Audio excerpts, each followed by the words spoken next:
The team at 2K Sports were feeling the wrath of the 2K community in the weeks leading up to the release of NBA 2K22, as details on the city and its core gameplay were essentially non-existent until a week before launch.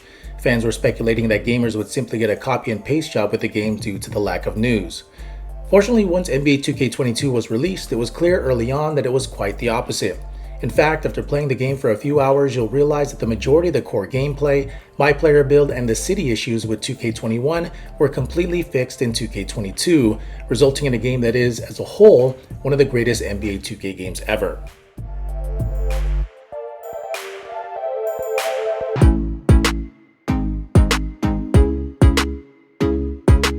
Balance, dribble spamming, rim running, invisible force fields, and OP MyCAREER builds. Those were the biggest issues from a gameplay perspective with NBA 2K21. I'll get into the MyCAREER builder later in this review, but for now I'll focus on the core gameplay with NBA 2K22, which is a complete 180 compared to last year. The first thing I noticed when playing 2K22 was the improved dribbling, which is more fast-paced and tighter than last year's game, which was somewhat methodical and in certain instances scripted. However, don't expect to spam faster dribble moves with the stick, as stamina has a bigger impact on player movement and shot speed, essentially forcing you to only utilize these moves when needed.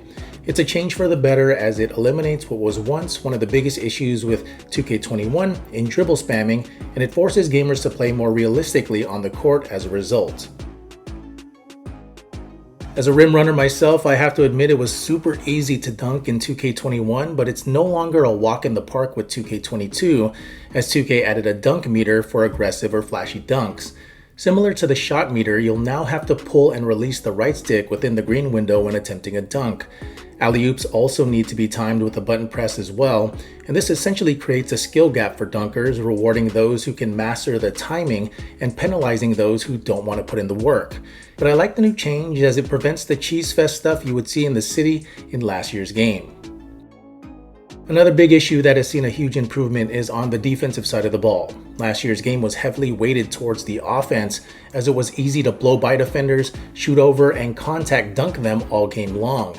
Not anymore in 2K22. Shot contests have a more realistic effect on the offense. Body bumps, shifts, launch, stops, and cuts all feel much tighter, and sliding is less noticeable as well.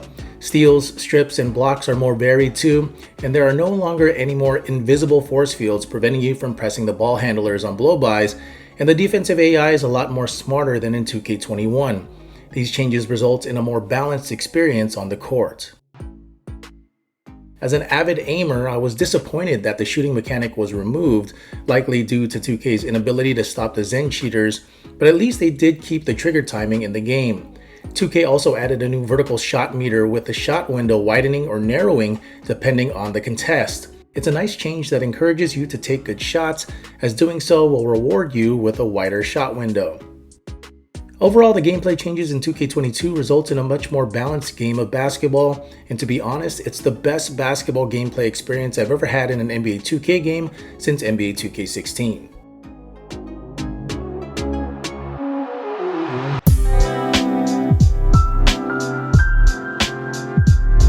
"2K sets the bar when it comes to graphics in sports video games. NBA 2K22 is simply light years ahead visually when compared to other sports video games on the PS5 and Xbox Series X, like Madden and MLB The Show. Pretty much every NBA player in the game has a proper face scan. Each of them have accurate body types, hairstyles, tattoos, gear, and uniforms. Every stadium and arena is accurately recreated in the game, lighting is on point, and crowds in the arena and in the city are more varied than ever. You will have the occasional glitch here and there, specifically in the city, but regardless, NBA 2K22 is a beautiful looking game, one that is unmatched when it comes to sports video games."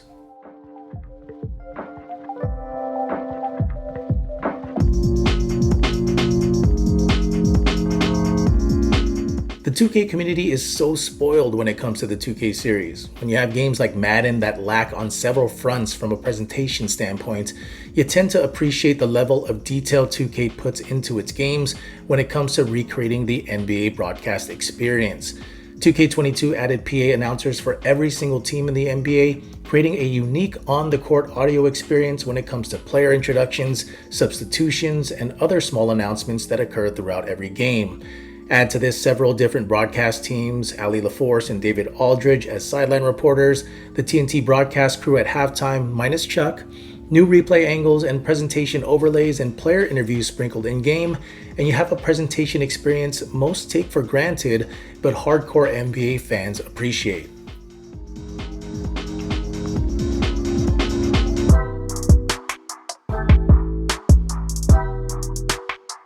NBA 2K22 is the deepest sports video game ever. With a new city, it's gotten to GTA or RPG-like levels.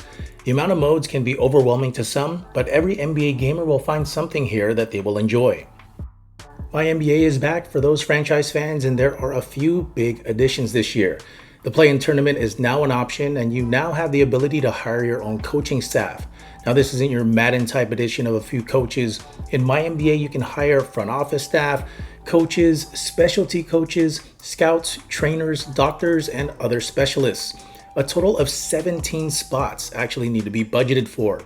Add to this new training options and you got a mode that is deeper than ever. Some have experienced issues with free agency being filled with 90 overall rated G League players. Hopefully this gets fixed in a future patch. The W is back for those who are fans of the WNBA, and the mode offers more customization to your female MyPlayer compared to last year.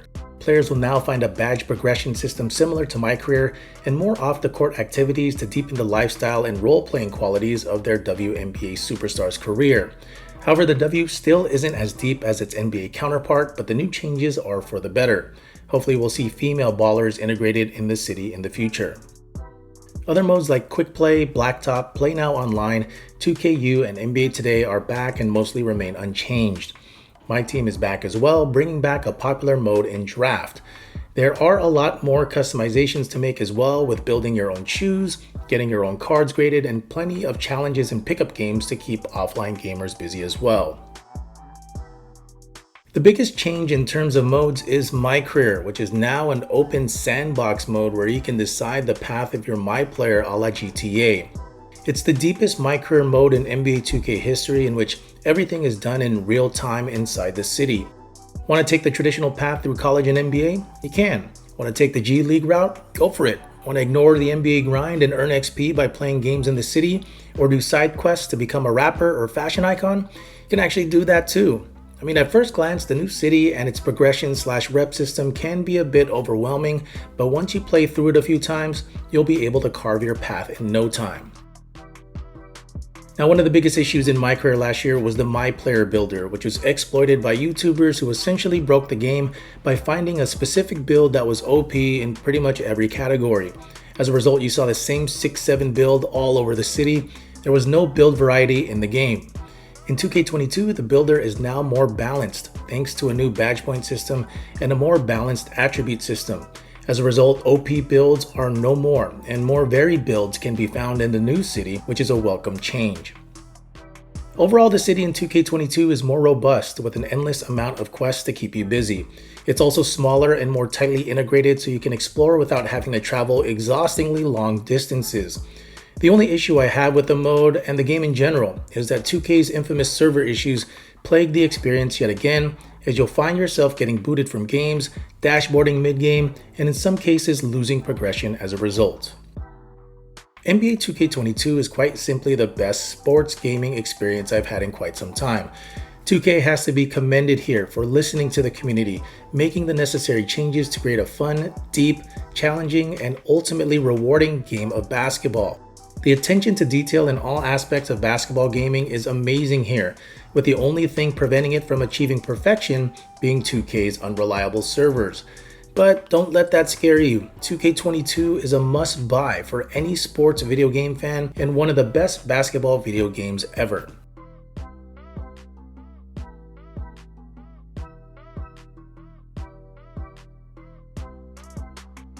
Well, that's it for this episode of Sports Gamer Show. If you want more content, make sure to subscribe to my YouTube channel, smash that like button, and follow me on all my socials at Sports Gamer Show.